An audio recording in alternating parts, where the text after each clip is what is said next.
Guys உங்களுக்கும் ChatGPT work ஆகலையா? Same problem தான் நேத்து நானும் ஃபேஸ் பண்ணேன். எப்பயுமே போல ரெகுலரா ChatGPT யூஸ் பண்றப்போ ஆன்சர் சர்ச் பண்றேன். ஆன்சரே வரல. ரீட்ரை குடுக்குறேன். ஒர்க்கே ஆகல. என்னடா ஆகுதுன்னு சொல்லிட்டு என் ஃப்ரெண்ட்ஸ்க்கு கால் பண்றேன். அவங்களுக்கு ஒர்க் ஆகலன்னு சொன்னாங்க. சரி ஏர்டெல் போல இதுவும் காமன் ப்ராப்ளம் தான் போலன்னு சொல்லிட்டு நானும் விட்டுட்டேன். மார்னிங் எந்திச்சு சர்ச் பண்றேன். ஒர்க் ஆச்சு.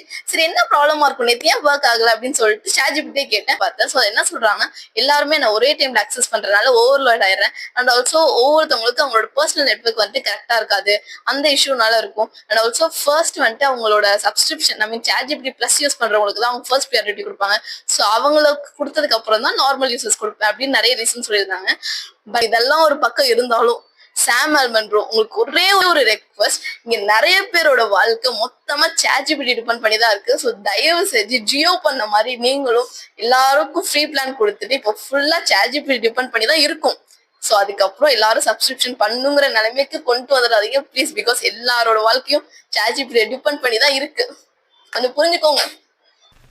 தெய்வமே தெய்வமே நன்றி சொல்வேன் தெய்வமே.